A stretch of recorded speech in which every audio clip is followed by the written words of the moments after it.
Agora, voltando aqui ao Brasil, vamos falar sobre a fraude bilionária envolvendo as lojas americanas, ou as lojas americanas. Assunto para a repórter Letícia Miyamoto, que chega agora ao vivo com os detalhes para a gente.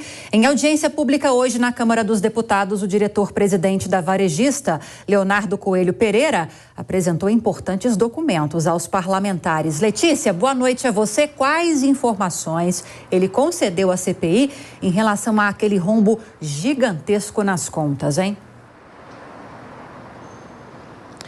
Oi, Lívia. O CEO das lojas americanas afirmou ter elementos suficientes para afirmar que houve, de fato, fraude na empresa. Boa noite para você e para todos que nos acompanham aqui no Jornal Jovem Pan.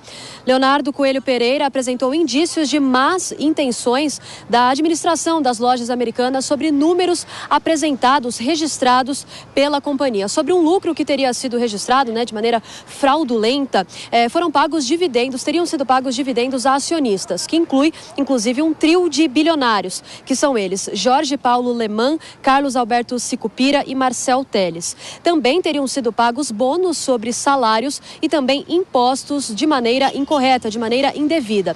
Pereira, então, compartilhou documentos com os parlamentares sobre troca de e-mails entre esses antigos diretores da companhia, da empresa das lojas americanas. Nessas mensagens, os antigos diretores teriam mostrado lucros que teriam sido diferentes ali do registrado entre prejuízos. Então, números que não batiam entre prejuízos e também lucros.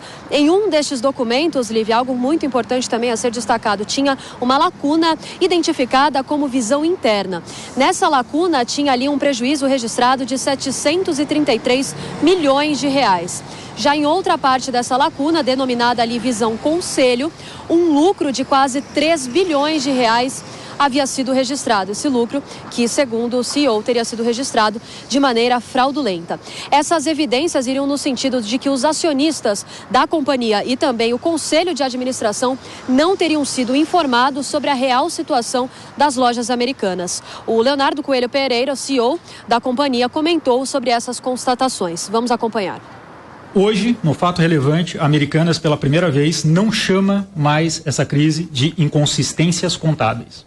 Ela chama de fraude. Então, se a diretoria antiga das Americanas falsificou o lucro, ela não consegue falsificar o caixa. Então, é preciso de uma linha de caixa, de um empréstimo bancário, para saldar, para colocar dinheiro naquela operação e a fraude não ficar transparente para ninguém. A fraude das Americanas é uma fraude de resultado, portanto. O trio de acionistas, os bilionários que eu citei, Jorge Paulo Lemann, Marcel Teles e Carlos Sicupira, nega envolvimento nesta fraude. Pelo plano de recuperação judicial, eles vão fazer uma injeção de 10 bilhões de reais na empresa. Lívia. Obrigada pelas informações, Letícia Miyamoto. Bom trabalho para você, viu? Agora, Fernando Capês, então nós tivemos pela primeira vez, e é algo bastante simbólico nessa história que a gente está acompanhando desde o início, desde que foi anunciado ou divulgado aquele rombo bilionário, pela primeira vez, representantes da varejista assumem que houve fraudes em demonstrativos fiscais. O que esperar daqui para frente depois que isso já foi agora anunciado e já foi falado para todo mundo, para toda a imprensa? Bom, o que já se sabia agora é confirmado pelo próprio Conselho de Administração da empresa por meio de uma auditoria independente. Resumindo bastante, um grupo ligado à diretoria do grupo da Americanas falsificou demonstrativos financeiros e contábeis. Colocava receitas que não existiam, por exemplo, receitas de veiculação de propaganda cooperada, e despesas que omitiam despesas que tinham ocorrido. Você põe receita que você não ganhou e omite despesa que você teve. Isso aqui já está comprovado, já houve o crime. A questão agora é individualizar as responsabilidades. Quem contribuiu para a prática desse crime ou dele se beneficiou?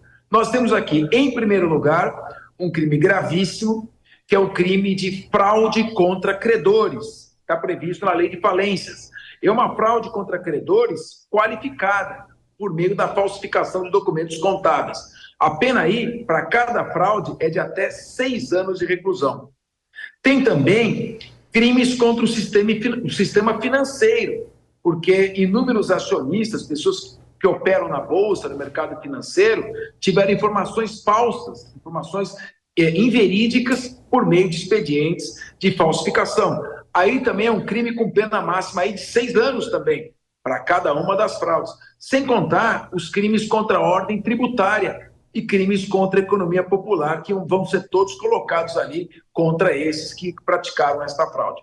Claro que também os proprietários, os sócios proprietários responsáveis devem responder com o seu patrimônio individual, particular, por meio da desconsideração da personalidade jurídica e pagar, portanto, os prejuízos causados, sobretudo aos credores e aos acionistas que atuavam no mercado de ações e foram iludidos por essa fraude bilionária do Grupo Americanas.